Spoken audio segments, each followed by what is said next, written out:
Hello again, it's Garson, and today we're going to talk about the new Paladin. Just kind of an overview for it, because you can still do a Defender of the People, big old smiter with this, Oath of the Crown, or you can do something more control options, be a Broden as I call it, because now you can do things like Warding Bond. You can mitigate damage when you're next to each other. You can fight back to back like a, buddy cop system or, brothers in war. So let's get back into some combat. Let's try it out a little bit. Here we go. I know, a paladin. A paladin that uses a crossbow. Weird. Alright, but there's a reason I did it. Check it out. You can even drop things like a weapon. Bring that out. Okay. And if we fight side by side, nobody can take us on. In fact, we can challenge them to a duel. Here, fight me instead. Aha! Now you'll have to come over here. Alright. And let's see. Stand side by side. Yeah, can't even hit me. I'm a little too hard to hit. That's what happens when you build them right. Uh-oh, what's this? Okay, so you hit Shadowheart, but since I'm next to you, I can take a little damage. Confirmed. Alright, I heal you, take some of the damage myself with radiant damage, and we're good to go. Alright, right back into the fight. So, as always, you can just do the classic good old smiting. Whoa-bam! Do tons of damage, you get double attack, and kersplat. Uh-oh, he's gonna hit me. It's okay, she can take the damage instead. Look at that buddy system. Oh, I healed you? You're blessed now. Check that out. Okay, so, of course, maybe you could go with a cool multi-class, do maybe a trip attack. How about I go for a Champions Challenge? There you go, buddy. And then I can also goading attack. Hey, I want you to hit me. There we go, goaded. And now I can action surge. Alright, so what else can we do? I can even bless. As a paladin, what's the new stuff we can do? We can always use our oath charges. Ah, yes, I could command. In fact, I need you to grovel. Alright. There we go.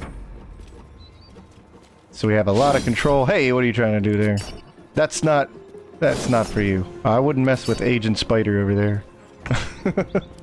Alright, it's your funeral. So, if we mix it with a multi-class, we can get really high level spells. There we go, Withering Cut. But of course, we can keep them locked down over here. Got Commander Strike on you. Here we go, use my reaction as an extra attack. So, we got a whole bunch of cool ideas with this. But it all comes down to being a bro and allying each other. Also, don't attack innocents. You're going to break your oath, which is important to talk about. So, let's get into it. Alright, let me bust out notes like always. Today we are talking about the Oath of the Crown. And a big thank you to you guys. We're testing out stuff in the patch 8 stress test. So things are subject to change, but it's thanks to you guys. I have access to it, so thank you. What I try to do is give you a preview to this stuff. I'm even trying to answer some questions too, alright? But I didn't make the rules. Patch 8's coming out. Hopefully this gives you a better sense of what's going to be available with the new patch. Today we're talking about a Paladin subclass called Oath of the Crown. And I have some pointless analysis and some build ideas for you just to get your noggin jogging, right? But as always, it is patch 8. I appreciate you guys watching. Just know that things are subject to change in the top left there. This is the stress test. Things are, I don't have any kind of control over this, but I'm just demoing it for you so we can have some fun before the patch gets out, right? Things are subject to change. I'm still compiling questions on specific things, or maybe you watch a video and something wasn't clear, just let me know in the comments. And if you want to support the channel, save it towards the end. I'll tell you how. But otherwise, I appreciate you watching. Let's get into the new subclasses. Every class got a new subclass. Paladins got Oath of the Crown, as I said. And Paladins, just let's do a brief overview. I have a level 12 Paladin just to go over everything you could do just by being a level 12, right? Paladins are marshals, but this is basically a weapon fighter, right? They get extra attack at level 5, so one attack, one action, especially on honor mode. This is a little bit nerfed. Even more important to understand how this works, but you get to swing once, and then you get to swing again, alright? Or you can push, you can shove, you can range attack, all on one action, which is really cool, really important, okay? You also get heavy weapon proficiencies and heavy armor proficiencies, so you have a lot of options in terms of armor. This guy is decked out in heavy gear. Shadowheart here is actually decked out in medium gear. Okay, so you really, if you know what you're doing with the stats and the armor, you have a lot of options there. And of course, you can go with different kinds of weapons, right? And they're also half casters. The reason this this is going to be important is overall for some of the spells we're going to see with the subclass. And of course, if you know anything about Divine Smite, you actually use your spell slots in a different way. Okay, so every other Paladin level, that means at level 2 you'll start getting spell slots. And you grow at half the rate of, say, a wizard or a cleric or something.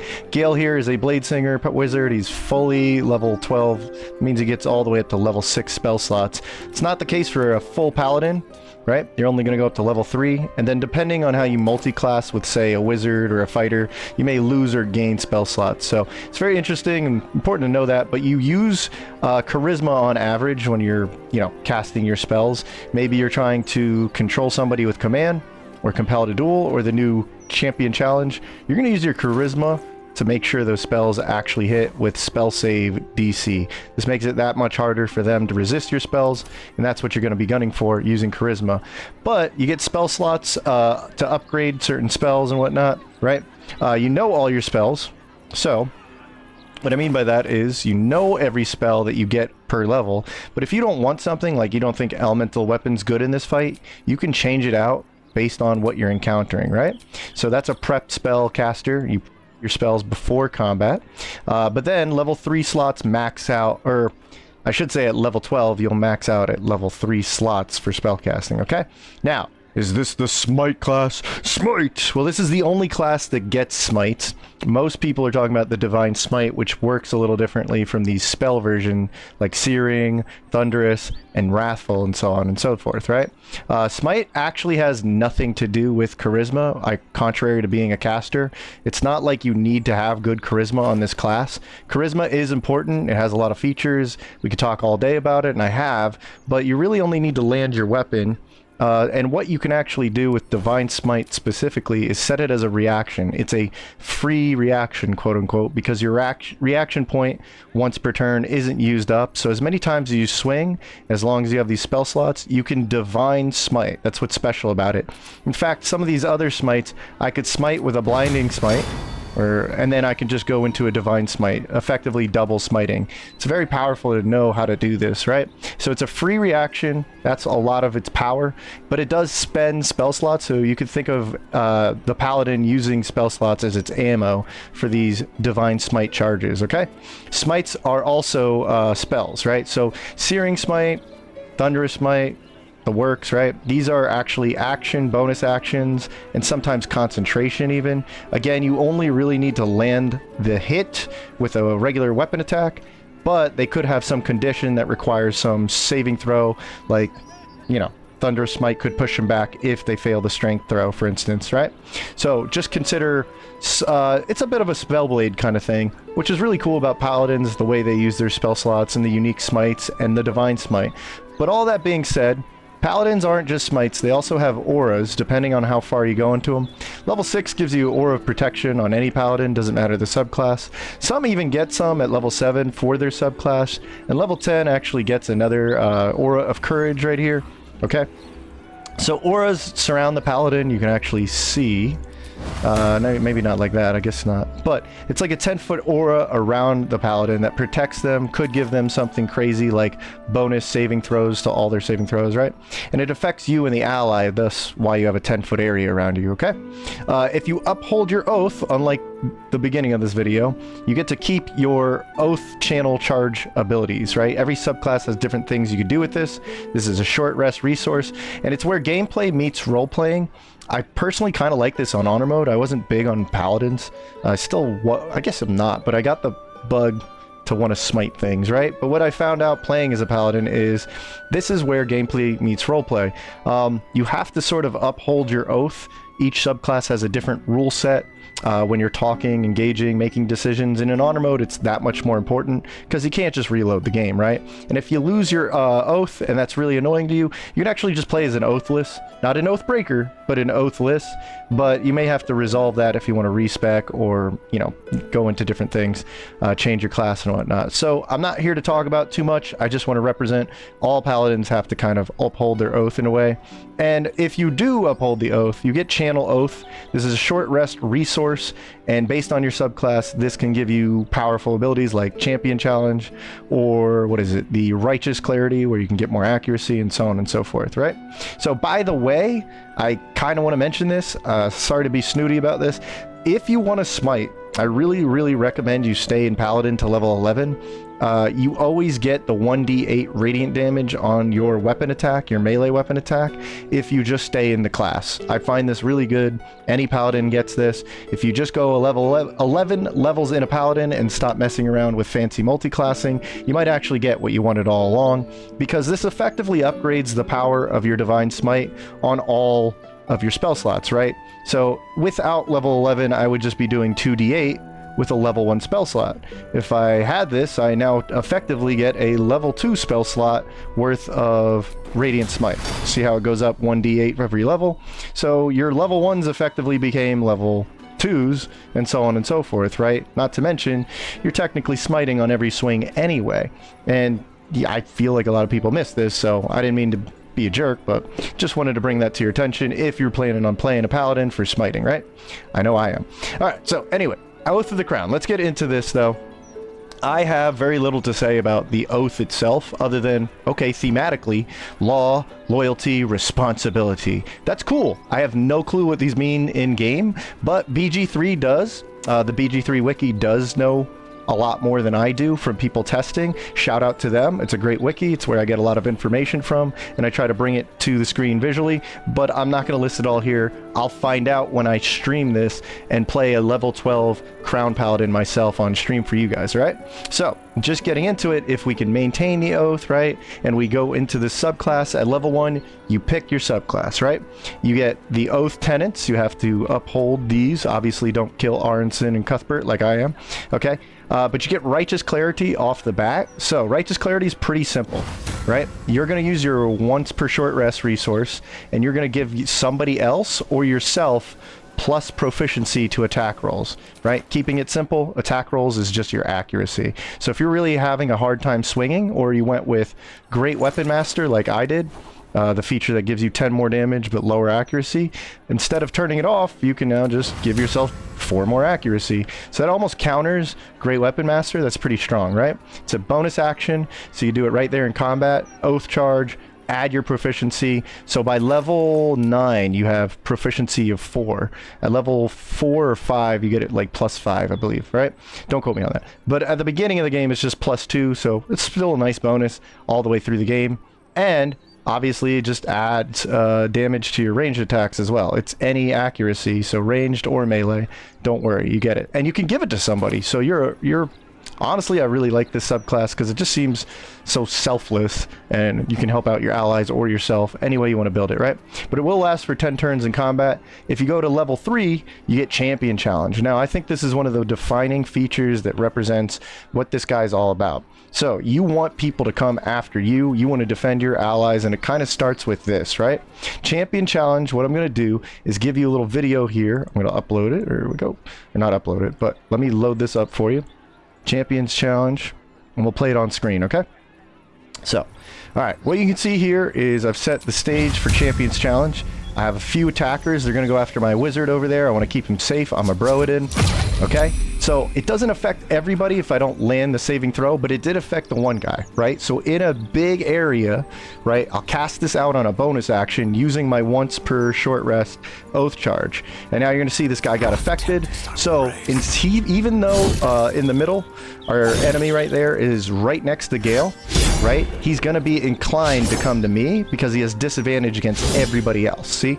So even though he's right there, he could have hit Gale, he's going to now be challenged to hit me instead. So thematic, but also gameplay-wise, really cool, okay?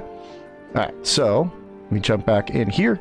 So let's look at that in proper detail. So it's a bonus action with an Oath charge, so you can do it once per short rest, and it's a 30-foot or 9-meter area. It's pretty big, but enemies will now have disadvantage against anybody but you, further encouraging them to hit you rather than them. Even when they're like right next to them, they'll go out of the way for you.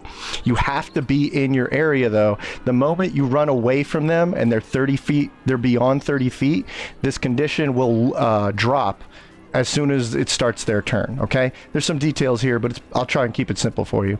The thing is, you really want to have a higher spell save DC. Since this is going off of a charisma stat, this is going to raise your spell save. If you have a high spell save, you're more likely to land the Champion's Challenge on your opponents, okay? So, you really want to pay attention to this, but if you get it off, it's 10 turns on you. As long as you keep them in that area, attention on you, you can really redirect your battlefield and keep your allies safe, okay? Now, there's also this other cool ability called Turn the Tide. You get it at the same level, level 3. Okay, Turn the Tide will give you a nice heal, right? It's a bonus action. Once again, it's going to use up your oath charge, so you have to decide how you want to use this one oath charge per short rest, okay? But it's a 1d6 heal plus your charisma, further encouraging you to go into charisma, right? And again, it's the same radius as the champion challenge. It'll heal you and your allies. So I can think of really cool ideas of mixing this into a multi-class while being a paladin, right? And then there's Warding Bond and Spirit Weapon. These are now spells you get as a paladin. So we're talking about Warding Bond, very popular. Warding Bond is going to give somebody, you're going to share damage between you and an ally, which really plays into the subclass, right? Whoever you cast it on gets all these resistances, right? And what this effectively does is they take half damage, and since they take half damage, since you casted the Warding Bond on them, you're going to take the same amount of half damage, right? The damage technically hasn't been mitigated, right? It's just that you both now get half the damage, okay? We could talk more about this. This is actually a really popular move when used properly and not just some guy sitting at camp, but you be the judge of how you want to use it. I think it's really cool on Crown Paladin because there's this emphasis of helping each other out, taking damage, having each other's back, and I really value that and like that about the identity of the subclass, right? So Spirit Weapon, also pretty cool. You can drop, like, you know, a little floating weapon for 10 turns, but I'll save that for another time. Basically, we'll move along. Level 7 Divine Allegiance. So I have another video to show you how this kind of works. You saw it a little bit. Let me load this up. Divine Allegiance here, and then we'll play it on screen. Okay, so you can see here, I have the reaction. There it is. I'm not going to use any other reactions. I'm standing pretty close to Gale here, and he's got lower armor class. The guards are going to come after him more than me, right? So they go swinging for Gale. But because I'm right next to him, okay, within 5 feet, I'm going to be able to take damage from him and heal him for the damage he's taken, all right? And in my testings, this is a little wonky, so if we skip ahead, sometimes it just doesn't trigger. We'll see he takes damage. It's a totally new round. I should be able to react. I got pushed away anyway. Bummer, right? But I'll just cut it to the chase. We have a reaction cost, so that little purple reaction cost. Allies need to be right next to each other, sort of how Shadowheart and Will are here, right? We have, when an ally takes damage, you heal the ally. They still take the damage, but you heal them, and you take that same damage that you're healing as a radiant damage. It can be mitigated, though. Let me give you an instance here. I can mitigate the damage because I'm Will. Maybe I have Warding Bond, but that's kind of funny because I'm being Warding Bond. But more importantly, the armor I'm wearing, right? These mitigate. So if you find a way, how about this? Right here, Magical Plate. All incoming damage, any type, is reduced by 2. So the damage I would take from Shadowheart, I could actually reduce it a little bit with tricks like that, the mitigation, maybe Force Conduit and whatnot. So just depends. If you can mitigate the radiant damage, that's how you can get it, right? So ally still takes the damage, and this needs more testing, but maybe if you got hit with 100 damage and you die, I don't know how good the healing's going to be, but this is still really cool, fits the identity. I see what the subclass is going for. So it seems to be that you heal and then take damage for 2 times your paladin level, and I think I'm missing something because sometimes it just doesn't seem to go off in my testing, but really cool when it does work. Level 9, you do get Spear Guardians and Crusader Mantle, so you don't have to multi-class to go find something as powerful as Spear Guardians. A lot of people like to use this. It's going to make a circle around you, right?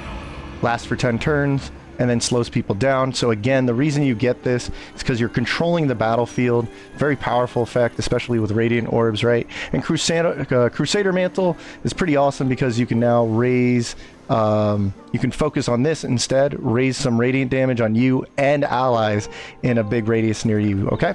So some pointless analysis while this floats around me. I don't know how to use this because I'm excited to play it in the next run on stream and play it on honor mode and not multi-class. Just see how it works on its own. Does it do what it's supposed to do? And do I enjoy smiting? Yeah. So, take hits and direct yourself. I think the Divine Allegiance, that reaction ability, I think that's really cool. I want to try and find out how to make this trigger correctly and what this damage is, so I apologize. I say needless or pointless analysis because I actually just don't know things. I'm trying to figure stuff out for you. Controlled focus, though, it seems like thanks to always being prepared, meaning like you don't always have to swap out spells, you always have command and compelled to duels. These are typical Paladin spells anyway, so there seems to be more of an emphasis on control, right? You can command and duel them, and then you can also drop Champion's Challenge. So if you really combine all these factors, it should be really easy for everybody to kind of focus on you. So you should probably make yourself pretty tanky with the warding bond from somebody else, or maybe heavy plated armor that reduces damage, like warding bond here. Okay.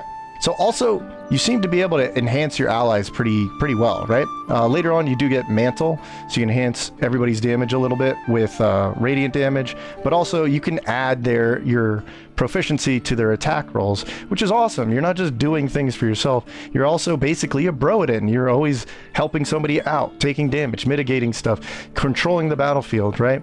You feel like a real hero with this subclass from what I've seen, right? And I hope the Oath rules are pretty flexible, but I won't know until my run. So yeah, Warding Bond plus Allegiance seems pretty, not broken, but really fun actually. Like a really fun way to use Warding Bond, because I'm not really a big fan of Warding Bond. I know there's some strategies that just kind of make the game stupid with this, but this seems like a more legit, fun way to use it, especially taking damage and mitigating it. Spirit Guardians! Spirit Guardians is really good.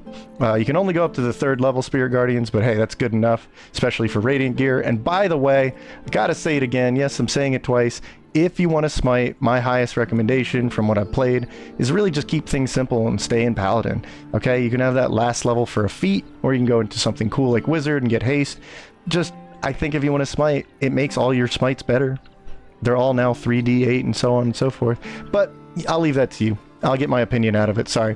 Time for builds, right, Tim? Okay, so Will is the defender of the people, right? So if we just go straight into Paladin, we can make a really freaking powerful Paladin. We have heavy armor, no dexterity, but we still have good initiative. I can get alert, right? And of course, I know, you know, Will fans, Paladin fans, you want that Baldur's Great Giant Slayer, right? So we can run around good old smiting. We have strength. We have great weapon master plus Baldurins, and we can even add clarity to add the accuracy boost like I was talking about earlier, right? So level 11 Paladin gets that extra radiant damage on their weapons, and the persistence armor, aside from warding bond, actually keeps you pretty good going, right? Okay, so like I said, if we get into some nonsense, some trouble here, go bop them. Yeah. Okay, so every swing does a little bit of radiant damage anyway. If you attack the guards, you break your oath, but we don't care. And he's almost dead. Wow. Thought he would be dead. Alright, but you get to swing again, so he is dead. Haha. Take that. Now, that was 75% accuracy. Okay. So, what I'm going to do is get... Oh, I already lost my oath charge. Reload.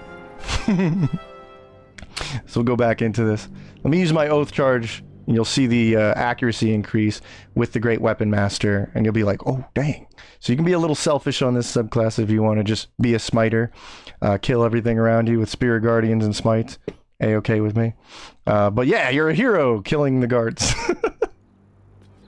Alright, let's go back into it. This time I don't have Warding Bond. I have my Oath Charge. What I'll do is set up some extra damage on me, or extra accuracy on me. I'll even go into Spirit Guardians. You can do a Radiant set, but I figured I'd just go all in on attacking with my weapon. There we go.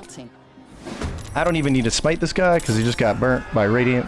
Yeah, sweet. Okay. Next thing you know, they're going to be fighting my ally. Here we go. Come on in. Alright. Goes for Shadowheart. I'll take that. Don't worry. I got you, buddy. I heal. I take a little radiant damage myself. Mitigate it a little bit too. And see, Spirit Guardians is really useful. Even on a pretty, like, I guess weapon fighter, like all-in smiter. You can keep them in your area. They're slow. If they try to walk out, use your reaction to attack them or keep your allies safe, right? And you can do ridiculous smites because, like I said, the magical smites, the spell smites, also can be doubled up with a divine smite on follow-up. Boom and boom, right? Just crazy damage. We're going to lose our oath now. No big deal. We're going to see that a lot. Alright. The bad cop, Minthara. So, while this loads in, what I've done is a Hexblade with a little bit of Crown, just to show you, okay, we could actually focus all in on Charisma, thanks to the Hexblade.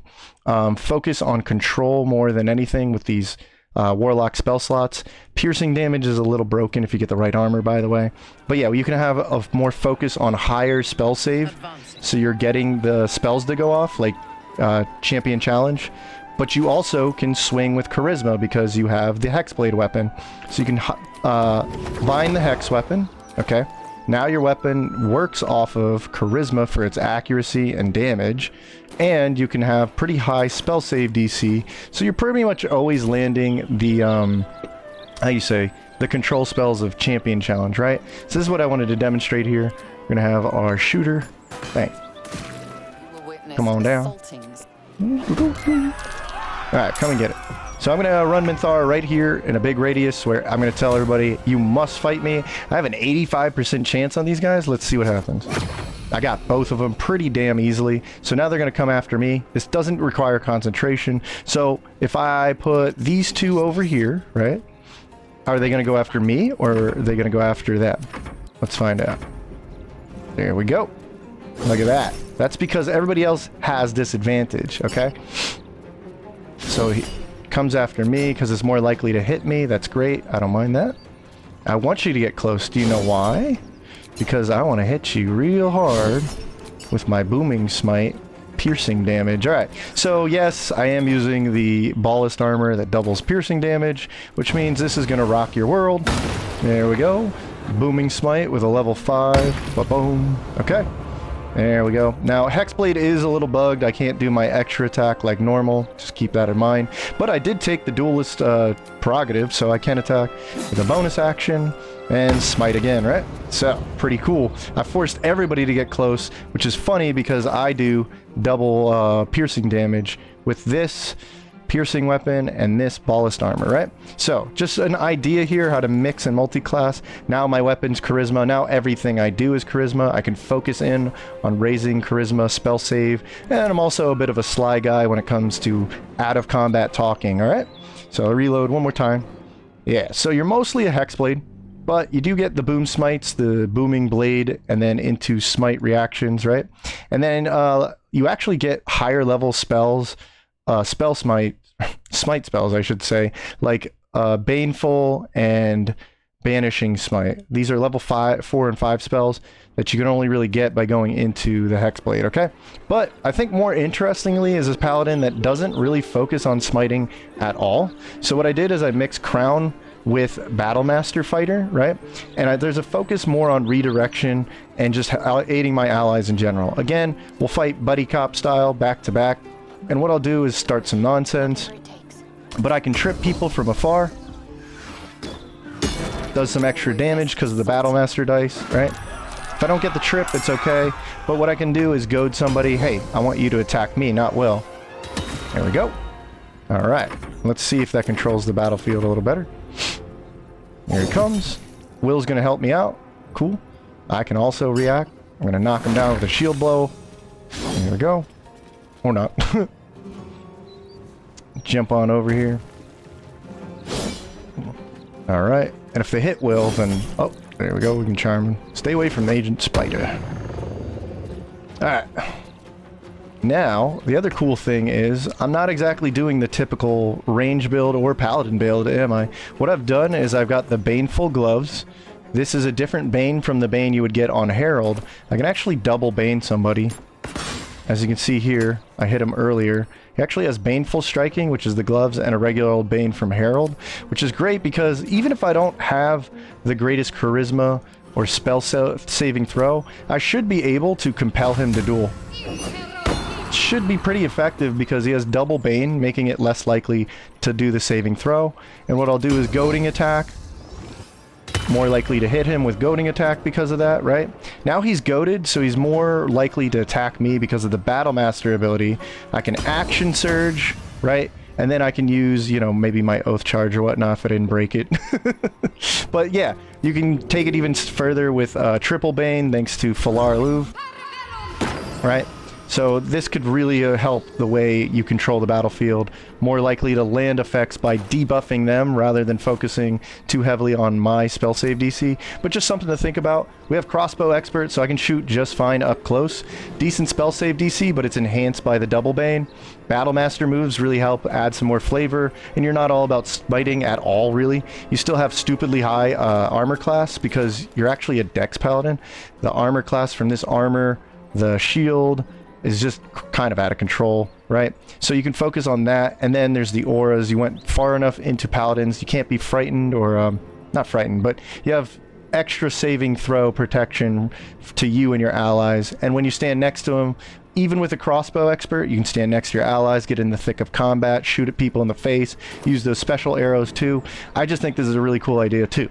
So I just want to stretch your imagination of what this paladin, this subclass could really be, how you mix it, all right? Because I don't really know how to play it yet. We're going to play it on honor mode. I encourage you to come to the live stream. We have more fun when we're talking and seeing this stuff in action, so I really hope to see you there. But otherwise, if you don't understand something or got cool ideas or you have questions about patch 8 in general, I'm compiling them. Let me know in the comments, because you guys are basically my sponsors. I love that you guys are watching. Lately, the freaking sport's like out of control. If you want to support the channel through a membership, it's as low as it's going to get on YouTube, but the best support is always just watching or coming into the stream, having fun and telling me, dude, I beat honor mode because I saw what you did and I had so much fun with that class rather than, you know, maybe some overpowered stuff. But you play the way you want to. I want to see you beat honor mode. Until then, though, I hope patch 8 comes out and you have a great day. Bless you guys.